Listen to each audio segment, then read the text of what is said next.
selamat pagi, salam bahagia dan salam sehat buat kawan-kawan setanah air. Dan bersama saya di layar ini ada Pak Dirjen Ruanda Agung Sugardiman, adalah Dirjen Planologi Kehutanan dan Tata Lingkungan, serta sobat sohib saya Mas Imam Prasojo, sosiolog dari Universitas Indonesia, dan juga penasihat senior Menteri Lingkungan Hidup dan Kehutanan, serta kawan-kawan lain yang beserta di sini baik dari Humas maupun dari Sekretariat Pavilion Indonesia. Saya menyapa dari Glasgow, Scotland, United Kingdom, dan posisinya berada di situs COP26, tepatnya di Pavilion Indonesia. Saya sekarang sedang duduk di lantai 2 pavilion. Salam sehat buat semua. Izinkan saya memandu obrolan pagi kalau di sini, obrolan sore dengan dua orang prominent yang saya perkenalkan barusan. Sengaja narasumber utama adalah Dr. Ruanda Agung Sugardiman dan beliau Dirjen Planologi. Pertanyaan saya akan berkaitan dengan tugas utama beliau. Sebelum memulai, saya memberi konteks sedikit. Di sini lebih daripada 50 negosiator serta ratusan peserta peserta lainnya yang ikut dalam program outreach, jadi bukan hanya negosiasi, berada di Glasgow memperjuangkan kepentingan Indonesia. Saya akan menyampaikan secara berkala, sudah 3 kali, besok lagi, dengan mengambil poin-poin penting yang kiranya layak diketahui oleh publik. Salah satu contohnya hari ini adalah berkaitan dengan istilah net sing volu. Binatang apakah itu? Akan saya tanyakan kepada Pak Dirjen. Pertama, kalau boleh dijelaskan secara publik, apa itu net sing volu? Kenapa harus diperjuangkan pada tahun tertentu? Ya, dan itu adalah strategi dari bagian besar dari strategi apa terkait NDC, komitmen kita kepada internasional, baik secara mitigasi maupun adaptasi, mengurangi emisi gas rumah kaca yang pada dasarnya dibebankan kepada sektor hulu, forestry dan land use, juga kepada sektor energi. Nanti saya ingin menyapa Mas Imam. Pernah dengar nggak mengenai ini? Kira-kira apa tanggapan beliau secara reaktif mengenai hal ini? Dan kalau boleh saya cari saran positif, bagaimana caranya agar seluruh stakeholder mabuk volunetzing. Maksudnya mabuk volunetzing bersama-sama ingin berkontribusi kepada pencapaian target netsing yang kelihatannya sangat ambisius ini. Kita mulai dengan Pak Dirjen. Inilah obrolan pagi atau obrolan sore pesan iklim dari Glasgow. Saya Efran, penasihat senior Menteri Lingkungan dan Hidup Kehutanan, sedang berada bersama delegasi RI di tempat. Pak Dirjen, silakan. Terima kasih Pak Efransah, selamat pagi di Glasgow, selamat petang, selamat sore di Indonesia, bahkan di bagian timur sudah malam hari. Ya, berbahagia kami bisa berjumpa pada hari ini dengan Bapak-Bapak Ibu-Ibu sekalian dalam acara pesan iklim dari Glasgow. Tadi Pak Efran sudah menjelaskan introduction-nya mengenai Indonesia Volunetzing 2030. Ya, Indonesia Pavilion di Glasgow saat ini membawa pesan jadi Leading Climate Action Together Indonesia Volunetzing 2030. Mengapa itu yang kita angkat tahun ini? Ya, Bapak Ibu sekalian, Seperti diketahui semuanya bahwa Indonesia mempunyai komitmen internasional untuk berpartisipasi penurunan emisi global sampai 2030 nanti, yang itu sudah dituangkan dalam NDC kita, Nationally Determined Contribution. Nah, NDC Indonesia itu memuat 5 sektor yang harus menurunkan emisi gas rumah kacanya. Yang pertama energi, industri, limbah, pertanian, dan kehutanan. Harus menurunkan 29% dari business usual dengan kemampuan sendiri dan bisa mencapai penurunan 41% apabila ada dukungan internasional pada 2030 nanti. Dari 29% tersebut, 17,2 itu berasal penurunannya dari sektor volume, dari kehutanan dan other land use itu. Oleh karena itu, kita harus berupaya keras bagaimana target atau yang sudah dituangkan dalam kontribusi itu bisa tercapai. Nah, untuk itu Indonesia menyusun sebuah mitigasi roadmap untuk mencapai ke sana itu dengan mengupdate NDC kita. Kemudian selain itu kita juga mensubmit kepada UNFCCC dokumen LTS LCCR atau Long Term Strategy Low Carbon and Climate Resilient pada 2050 nanti. Dari dokumen LTS tersebut ya ada 3 skenario yang kita hitung di dalam perhitungan modeling, simulasi dan sebagainya. Yang pertama sesuai dengan kondisi yang ada, kemudian transisi, kemudian skenario apabila kita mengikuti Paris Agreement itu. Nah, dari simulasi apabila kita mengikuti Paris Agreement itu, tahun 2030 kelima sektor itu akan mencapai puncak emisinya. Jadi semua emisi Indonesia itu akan mencapai puncaknya pada tahun 2030. Pembangunan sedang tinggi-tingginya, kemudian energi diperlukan pada puncaknya itu tahun 2030.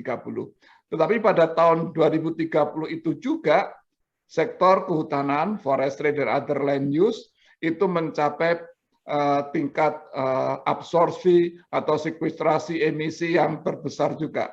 Artinya emisi dari volume itu ditampung atau bisa diserap dengan emisi dari absorpsi atau sekuestrasi dari kehutanan itu, sehingga terjadi net sink. Artinya apa yang diemisi dari sektor kehutanan bisa diserap, disekuestrasi dari sektor kehutanan itu sendiri. Dan ini akan terjadi apabila upaya-upaya yang di dalam rencana operasional yang sedang kami susun ini bisa dilaksanakan sampai pada tahun 2030 ini. Jadi intinya apa yang disebut dengan volume net sink 2030 itu adalah sebuah kondisi yang ingin dicapai melalui aksi mitigasi penurunan emisi gas rumah kaca dari sektor kehutanan dan lahan dengan kondisi di mana tingkat serapan sudah lebih tinggi atau paling tidak sama dengan tingkat emisi dari sektor kehutanan itu pada tahun 2030 ini. Sehingga terjadi nol atau tidak ada kelebihan emisi dari sektor kehutanan. Itu yang akan kita capai pada 2030 nanti. Dengan upaya ini diharapkan ini akan mengungkit sektor-sektor lain, misalnya dari energi, dari kegiatan di volume ini ada kegiatan-kegiatan yang bisa memacu energi baru dan terbarukan misalnya. Sehingga di sana kita bisa mengungkit juga sektor energi untuk juga ikut menurunkan emisinya segera pada tahun 2060 atau sooner atau sebelumnya. Mungkin itu Baik, Pak Dirjen. Saya nanti akan kembali kepada Anda menanyakan terminologi net sink pada skenario 2030. Sebab di publik ada skenario 2060 dari berbagai negara yang menggunakan terminologi net zero. Ini kan kalau di rancu jadi bulak-balik, jadi kacau. Jadi kita usahakan mengklarifikasi ini. Tahun 2060 itu ada skenario net zero dalam publik akan bertanya, kalau net zero itu berarti apa pembangunan harus berhenti, udah nggak boleh membangun atau gimana? Tadi kan Pak Dirjen bilang peak-nya akan tercapai 2030. Lalu habis itu kita ngapain gitu kan? Baik, tapi sebelum sampai ke berat begitu, kita pergi ke Menteng, ke Jalan Proklamasi, menemui Dr. Imam Prasojo, sahabat saya. Sehat ya Mas Imam ya? Alhamdulillah. Ya, tolong dulu, ini masih dalam climate change. Isu climate change ini kan ingin di mainstream, ingin dimasyarakat. Apa persepsi Mas Imam tentang ini? Kesan dulu. Lalu kemudian please coba tanggapi soal ambisi 2030 kita net sink volume. Nah, gitu. Ya, saya mendapat kesan ya bahwa isu lingkungan ini mendapatkan momentum. Jadi ada affinity, ada yang sejajar di sini dengan adanya COVID, Pak Efran. Orang banyak merenung, mengapa virus ini hadir. Nah, salah satu renungan yang tumbuh adalah bisa jadi ini adalah respon alam terhadap kejahatan kita ya di dalam melakukan kehidupan ini, sehingga itu balasannya itu. Nah, oleh karena itu secara paradigmatik banyak yang berdiskusi tentang inilah saat yang tepat kita banting setir, tidak lagi berorientasi semata-mata pada growth ya yang mengorbankan alam, tetapi growth yang harus ramah alam. Tidak hanya sekedar jobs atau pekerjaan yang harus diciptakan, tetapi harus ditambah pekerjaan yang green job. Kira-kira begitu. Jadi ada sebuah paradigma yang sebetulnya mengevaluasi secara drastis ya bahwa kalau ini tidak dilakukan maka kita yang terancam bukan hanya negara tetapi adalah alam semesta dan kehidupan kita di dunia ini. Itu yang kesan itu begitu kuat ya sehingga muncul gerakan mengoreksi ya terhadap apapun yang ada dan umumnya adalah tumbuh dari kalangan anak-anak muda. Pertempuran terjadi di sini Pak Efran, pertempuran orang yang ingin melakukan business as usual ya. Dan orang yang menyadari bahwa masa depan kehidupan harus diselamatkan. Dan yang ironisnya justru kalau saya mendengarkan Youth for Climate misalnya, anak-anak muda itu merasa para pimpinan ini lamban, para pimpinan ini tidak sigap, dan bahkan mengejek ya, anak-anak itu mengatakan bahwa ini another bla bla bla, bla bla bla. Nah, itu adalah ejekan-ejekan dari anak muda, sebetulnya ini adalah ungkapan dari ketidaksabaran, bisa jadi kekesalan. Ya. Oleh karena itu, para pemimpin dunia, saya kira harus mendengar suara-suara anak muda yang sebetulnya yang memiliki kehidupan di masa depan. Orang seperti kita, Pak Frans, Pak Rwanda, ini mungkin sudah berada dalam posisi declining period. Nah, mereka adalah rising period dan mereka sedang memperjuangkan kehidupan mereka. Itu kira-kira. Kalau lebih spesifik, maaf ke Mas Imam dulu ya, following up your point. Kalau lebih spesifik perlibatan masyarakat dan kaum muda di tanah air, levelnya kira-kira gimana Pak? Yang tadi yang bla bla bla itu kan mengejek di internasional ya. Tapi apakah di tanah air juga begitu? Atau mereka cuek bebek? Cuek bebek ada nggak ya? Maksudnya nggak begitu peduli gitu kalau anak muda di kita. Isu di tanah air itu berkecamuk Pak Efran ya. Jadi di satu sisi kita bicara tentang COVID ya, terus kemudian ada kaitannya dengan politik ya, macam-macam isu yang berkecamuk, tetapi ada anak-anak muda pilihan ya yang berhimpun ya, yang mereka itu, bahkan saya besok ini hari Sabtu Pak Efran, mereka akan bertemu ya di satu tempat ya untuk merancang aksi ya, berkolaborasi dengan ini kebetulan PTPN 8 ya yang menyediakan, yang mereka mendata ada sekitar 2.150 215.000 hektar ya, lahan-lahan kritis yang harus segera diselamatkan dan ditanami pohon. Nah, kolaborasi seperti itu melibatkan banyak pihak. Kalau tadi ada istilah net sink, ini ada satu lagi istilah nih, Mas. Ada carbon neutral. Nah, ini carbon neutral. Ya, ini inisiatif yang nampaknya masih asing ya buat buat perusahaan, tetapi ini ada satu perusahaan yang sudah berkomitmen bahwa berapapun emisi ya yang dia sudah hitung, they want to pay back. Ya, dengan apa? Ya itu tadi, dengan menanam pohon, dengan konservasi dan sebagainya. Nah, jadi gerakan-gerakan seperti ini, perusahaan-perusahaan dan bahkan BUMN baru 2 minggu yang lalu, Pak.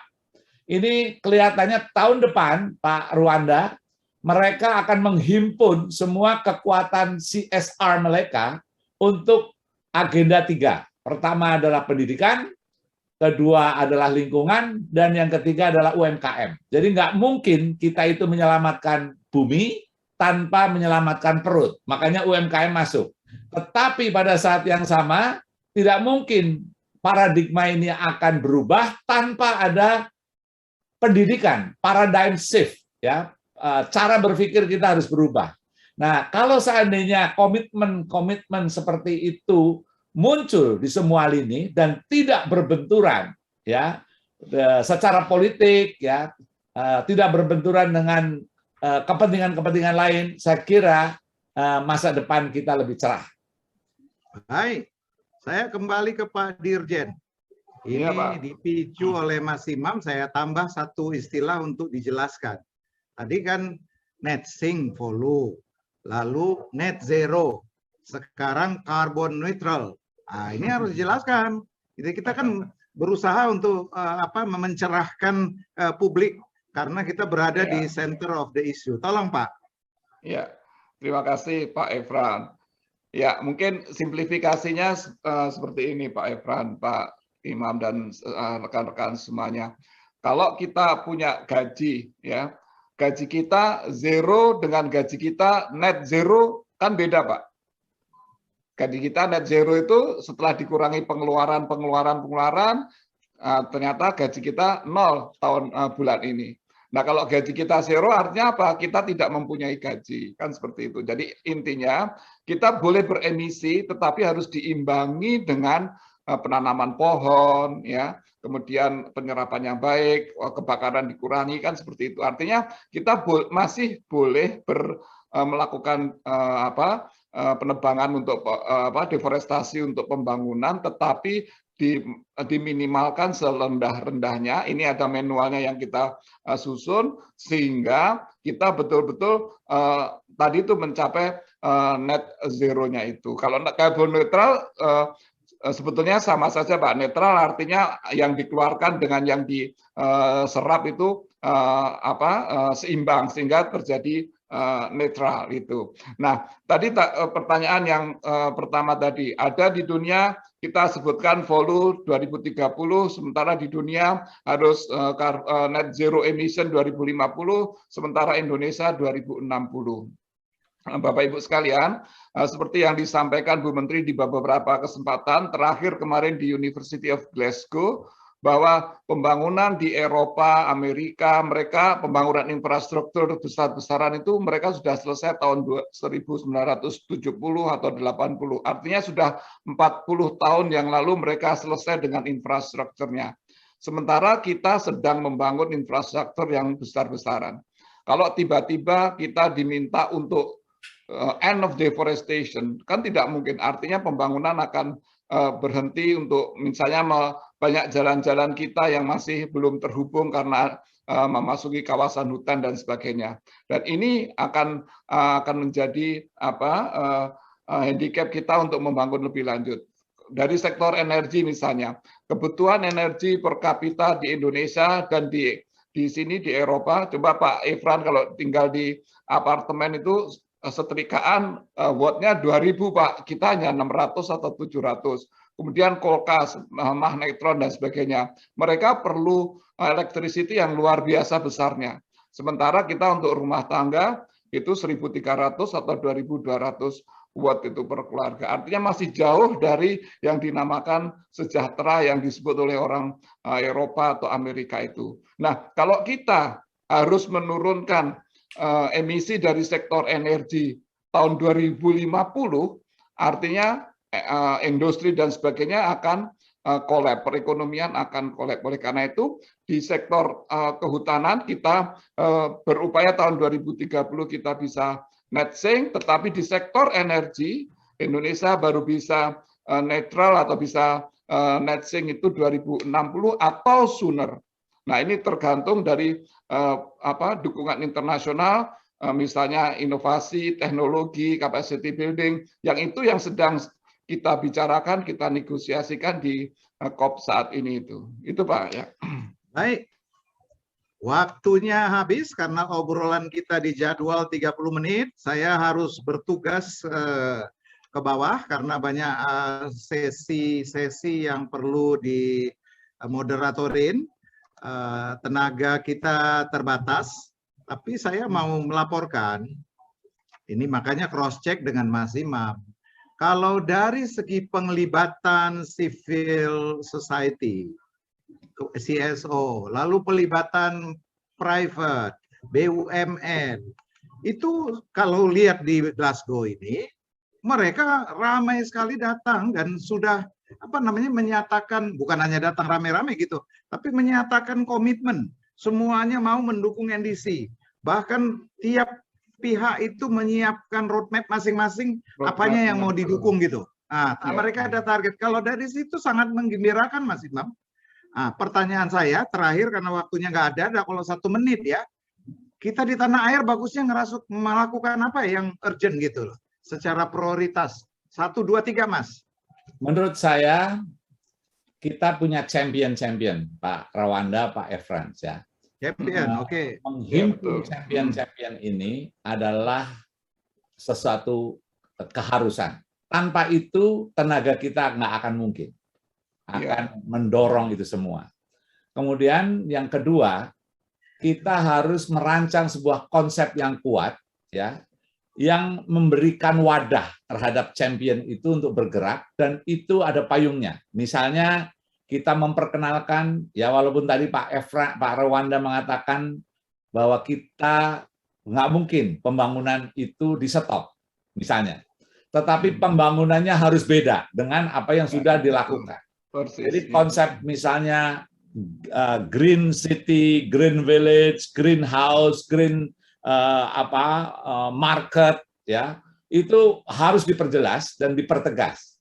Jadi tidak bisa, bahkan green mosque, ya karena negara Indonesia adalah mayoritas Muslim, bagaimana air wudhu itu tidak dihamburkan? Bagaimana rain harvesting itu betul-betul diterapkan?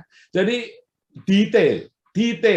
Nah, sehingga nanti akan muncul sebuah gerakan yang dimotori para arsitek, dimotori oleh para pengusaha, sehingga setiap kali ada desain-desain, rancangan-rancangan yang tidak memasukkan green paradigm, ya itu sesuatu kejahatan. Kira-kira begitu harusnya ditebarkan, Pak. Kejam juga vonisnya ya Mas Imam ya, langsung dianggap kejahatan. Oke, kembali ke Pak Dirjen, kalau saya tanya untuk mencapai net sink volume 2030 ini, Pak Dirjen atau kita semua ini perlu apa? 1, 2, 3 saja yang segera harus punya kita. Ya, yang harus segera kita punya dari KLHK Pak, kita selesaikan rencana operasionalnya, kemudian dilengkapi dengan manual.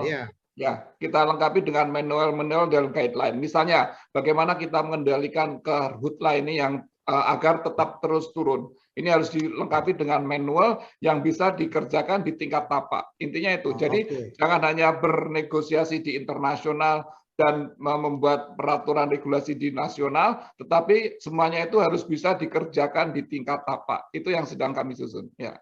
Dan yang nambah sedikit Pak Ervan, dan komitmen pemerintah harus tercermin juga pada peningkatan berlipat terhadap anggaran di KLHK. Nah, itu Pak. Tanpa itu Pak Dirjen nggak bohong. berani bilang. Dan saya mau nambahkan sebagai penutup jumpa obrolan kita ini, bahwa jangan ngobrol kalau ada COP aja, pulang ke tanah air ya juga ngobrol, pemerintah, sosiolog, tetap obrolan dilanjutkan ya. Pindah ke arboretum kan bisa ngobrolnya, nggak perlu jarak jauh begini. Teman-teman di tanah air. Ngobrolnya Pak Ervan, talking action itu harus dilanjutkan dengan taking action. Itu taking action. Oke, kita dukung ini ide-ide segar pada obrolan ini. Saya harus menutup, saya mengucapkan terima kasih kepada Pak Dirjen dan Mas Imam. Tetaplah bersama, mencintai tanah air, dan mohon doa restu kepada kawan-kawan agar perjuangan di sini berhasil dan mencapai maslahat ya Pak Imam ya, mencapai kebaikan. Bukan hanya buat kita tapi buat warga planet bumi ini. Doakan kami dan mohon selalu jaga kesehatan. Jumpa lagi dengan Efran Syah besok pagi, penasehat senior Menteri Lingkungan Hidup dan Kehutanan, dalam obrolan iklim, pesan iklim dari Glasgow. Terima kasih Pak Efran. Assalamualaikum. Selamat pagi, selamat petang. Ya.